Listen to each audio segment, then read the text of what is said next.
회사 동료로 처음 만난 남자친구는 가끔씩 보면 세상 물정을 모른다 싶을 때가 있었지만 그게 연애하는 동안에는 크게 문제가 된 적은 없었습니다. 오히려 딱히 싫어하는 것도 없고 까탈스러운 제 성격 잘 맞춰주는 수더분한 성격이 연애하는 기간이 길어지면 길어질수록 이 사람하고 살면 스트레스 받을 일은 없겠구나 하는 생각을 차츰 갖게 만들어줬어요. 같은 회사에 다니면서 동고동락하다 보니 일 때문에 서로 투닥거리기도 많이 했지만 같은 해에 회사에 들어간 입사 동기이기도 하고 회사 내에 몇 안 되는 또래이다 보니 서로의 상황 같은 게 더 잘 이해가 되었던 것 같아요.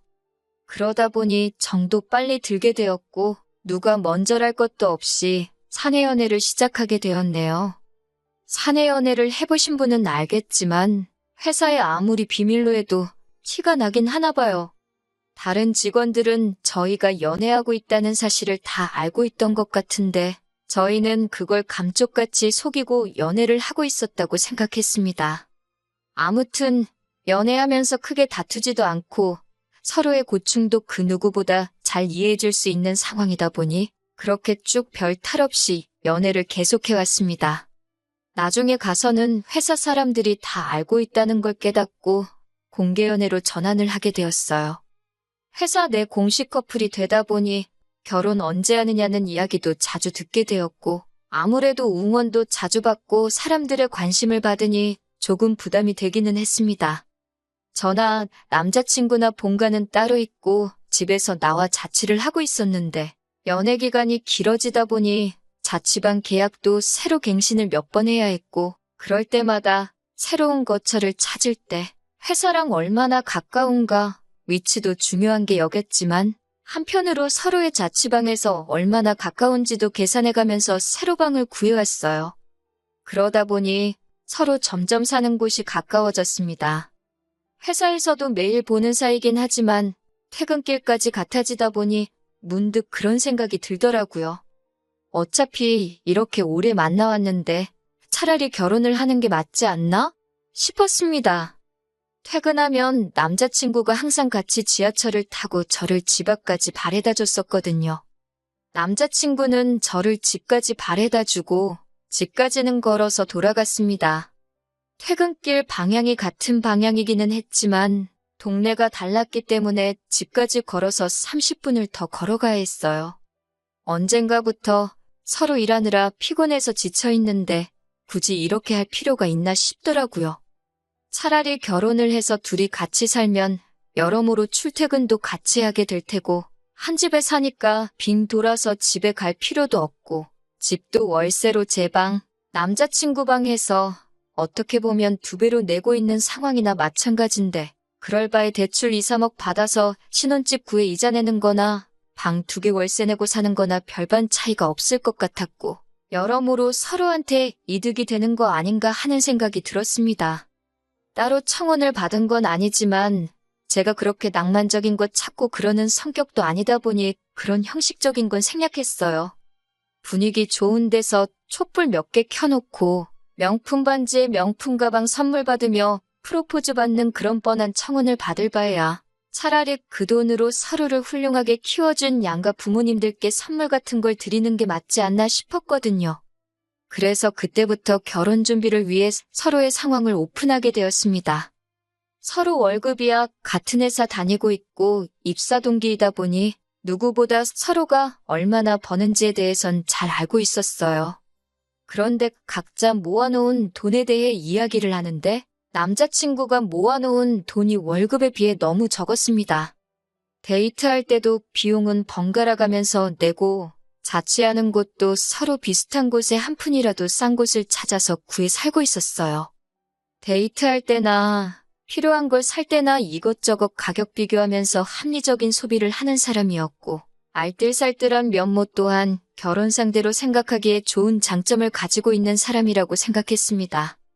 거기에 퇴근 후에도 저를 항상 집까지 바래다 주던 사람이기에 어디 쓸데없는데 돈 쓰러 다니는 사람이 아닌 것 또한 알고 있었고요.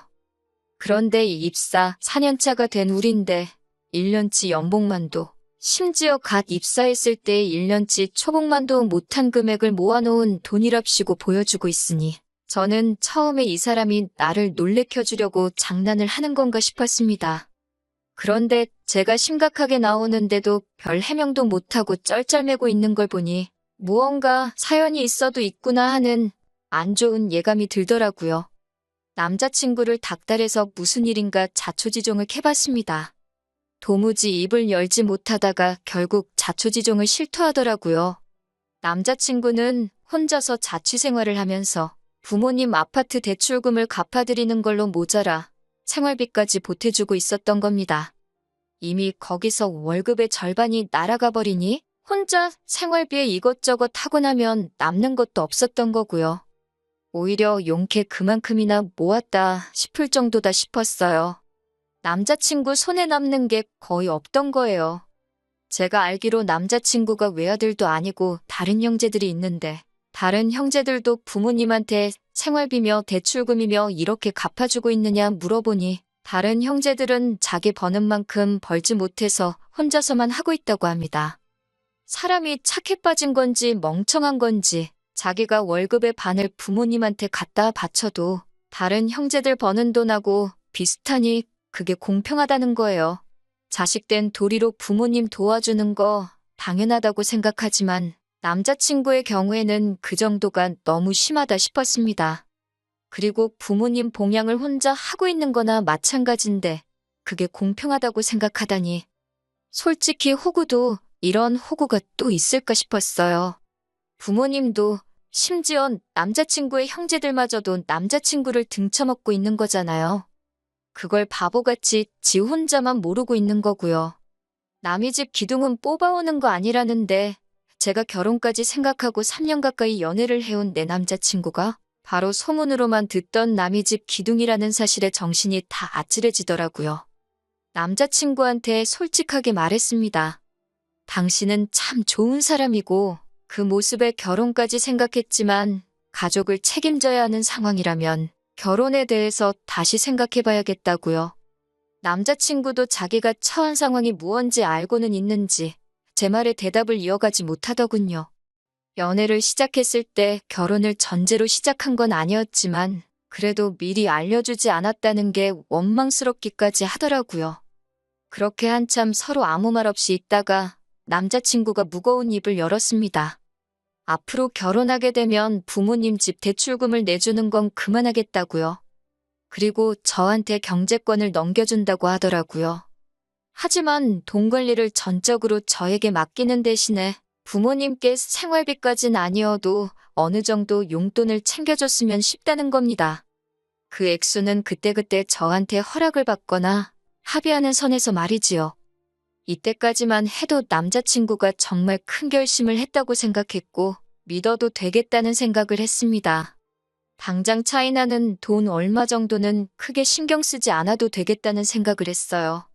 어차피 남자친구가 제가 모아놓은 돈만큼 돈을 모아놓았다 하더라도 결국 신혼집을 구할 때 대출은 선택이 아닌 필수나 마찬가지인 상황이었으니 말입니다. 당장 제가 몇 천만 원 더 내긴 하겠지만 앞으로 자녀 계획까지 생각해보면 집안의 가장이 될 남자친구가 더 오래 일을 하게 될 것이고 그때가 되면 제가 지금 내는 돈 몇 천만 원만큼 혼자서 외벌이로 감당을 해야 할 때가 올 거였으니까요. 일단 남자친구를 저희 부모님에게 먼저 소개를 시켰습니다. 실제로 인사드린 적은 없지만 연애하면서 제가 저희 부모님께 몇 번 이야기를 했었고 사람 자체는 정말 순하고 성실한 사람이기에 저희 부모님께서도 남자친구를 마음에 들어 하셨어요. 저희 집에서 결혼 허락을 받았으니 이제 제가 남자친구 부모님께 인사드리러 갈 차례였습니다. 그런데 남자친구가 이런 이유, 저런 이유를 대면서 인사시키는 나를 미루려고 하더라고요. 쇳불도 당김에 빼랬다고 그걸 밀어서 뭐 하겠냐고 남자친구를 닥달해 억지로 자리를 만들었습니다.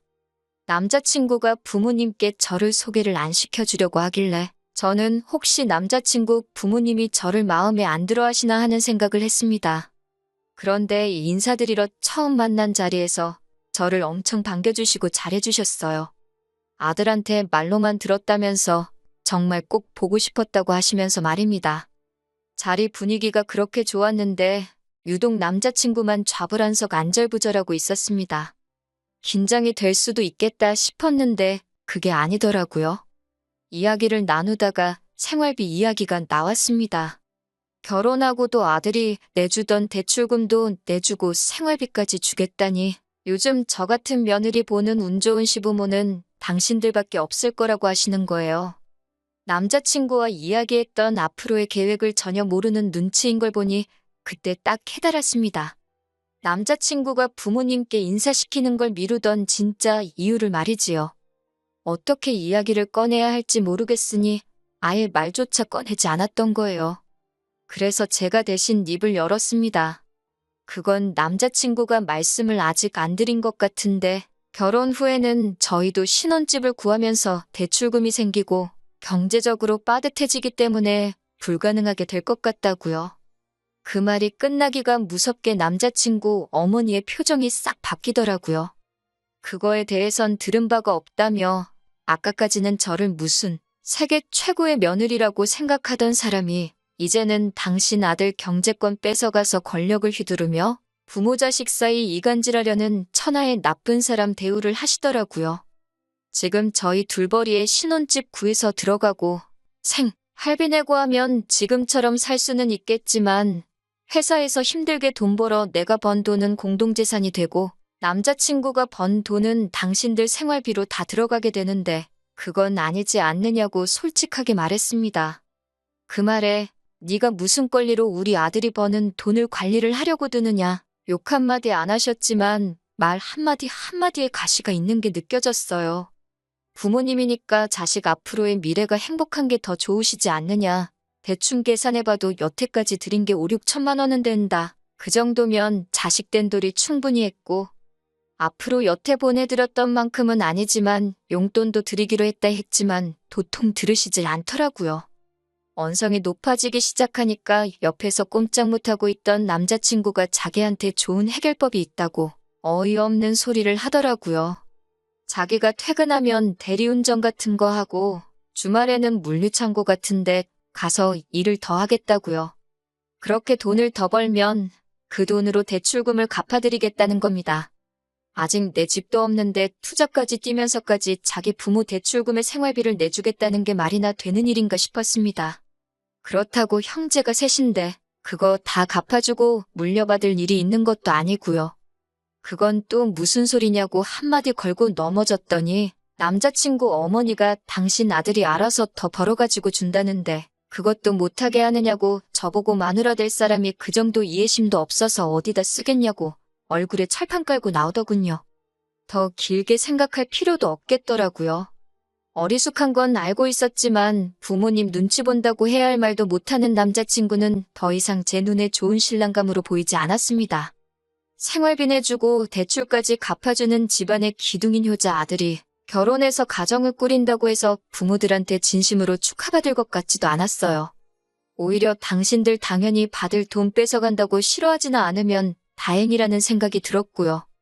남자친구도 자기 인생, 자기 건강 갈아 넣으면서까지 돈을 더 벌어다가 부모한테 갖다 바치겠다는데 제가 뭐가 아쉬워서 남자친구를 오래 알고 지낸 거지 따지고 보면 그날 처음 본 알지도 모르는 사람들한테 시작부터 끝까지 미움을 받아야 하는지도 모르겠더라고요. 그리고 퇴근 후에 투잡 뛰고 주말에는 아르바이트해서 돈을 더 벌 거면 저랑 결혼은 왜 하나요? 그냥 관상용 열대어를 한 마리 키우고 말지. 일주일에 7일 밤낮 없이 일하는 남편이면 솔직히 없는 거나 마찬가지잖아요. 그래서 그냥 자리에서 일어났습니다. 남의 집 기둥 뽑아오는 거 아니라는 말이 괜히 있는 말이 아닌 것 같다고 결혼 이야기 뒤집어버리는 것도 뒤집어버린 거지만 남자친구한테도 이만 헤어지자고 말했어요. 평생 그렇게 가족들 지갑 노릇이나 하라고요. 그렇게 사는 게 좋다는데 내가 스트레스 받아가면서까지 못하게 말릴 필요가 없다고 말하고 자리에서 일어났습니다. 같은 회사를 다니다 보니 보기 싫어도 마주쳐야 해서 불편했는데 남자친구의 마지막 책임감인지 저에 대한 죄책감 때문인지는 몰라도 이직한다고 말하고 그 후에 회사를 그만두었습니다. 그런데 뭔가 계산착오가 있었는지 바로 직장을 못 구했나 봐요. 헤어지고 4개월쯤 지나서 제가 사는 자취방 앞에 술에 잔뜩 취해서 찾아왔더라고요. 평소에 술은 입에도 안 대던 사람인데 뭔가 싶어서 이야기를 들어봤는데 직장을 못 구해서 수입이 없는 상황인데 부모님들은 멀쩡히 다니던 회사 그만둔 남자친구 잘못이라면서 그나마도 저금이라고 모아놓은 돈을 내놓으라고 했다는 겁니다. 당장 자기는 수입이 없어서 걱정이 돼서 죽겠는데 남자친구 부모님은 그 몇 달을 못 기다려서 얼마 안 되는 자기 돈을 가져가려고 한다고요. 그리고 상황이 이렇게 되니 자기가 자기 인생에 얼마나 큰 부분을 놓아버린 건지 이제야 깨달았다고 하면서 저한테 사과를 하더라고요. 이제 정말 자기는 부모님 안 보고 살아도 되니까 자기를 다시 받아달라고요. 집에다 돈 가져다 바치는 것도 그만둘 것이고 2번 다시 호구 노릇 하지 않겠다고 머리를 바닥에 찧으면서까지 부탁을 하더라고요. 그렇게 오래 연애했고 그동안 정이 많이 들었는데도 안쓰럽지가 않았습니다. 제가 이야기했을 때 진작에 들었으면 이럴 일도 없었을 텐데요. 멀쩡히 다니던 회사도 그만둘 필요도 없었을 테고요. 결국 저보다 가족을 먼저 택했던 사람인데 제가 지금 받아준다고 해서 또 그러지 않을 거라는 보장도 없다는 생각이 들었어요. 그래서 안타깝지만 나는 너랑 다시 시작할 생각이 없다. 그리고 술 먹고 이렇게 찾아오는 것도 싫고 우리는 이미 끝난 거니까 2번 다시 찾아오지 말라고 했습니다. 내가 뭐라고 당신하고 당신 부모님, 부모자식 간의 천륜을 끊어낼 수 있겠냐고 믿는 도끼에 발등 찍히는 것도 딱 1번이라고 했고 넌 벌써 그 기회를 날려먹었다고 했어요. 그 뒤로 한동안은 연락도 소식도 모르고 지냈습니다. 회사에서 남자친구와 친하게 지내던 직원이 남자친구 소식을 들었다며 저한테 말해줬어요. 고향에 돌아가서 그쪽에서 일자리 찾으러 다니면서 아르바이트 하고 있다고 하더라고요. 아르바이트는 왜 하고 있는지 안 봐도 딱 알겠더라고요. 불쌍하긴 하지만 한편으로는 남자친구를 다시 안 받아주길 잘했다는 생각이 듭니다. 결국에는 가족을 놓지 못해서 안정적인 새로운 직장을 찾는 게 아니라 부모님 당장 생활비랑 대출금 내주기 위해서 고향으로 돌아간 모습을 보면 아직 정신 덜 차린 것 같네요.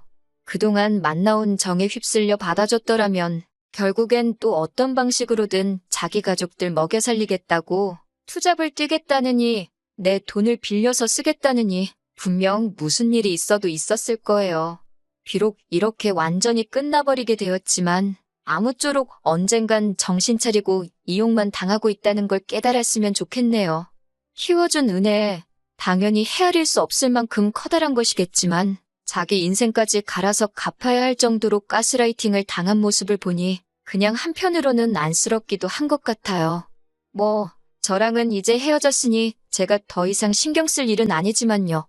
정신 차리면 그만둘 것이고 정신 못 차리면 앞으로도 저렇게 살아가겠죠.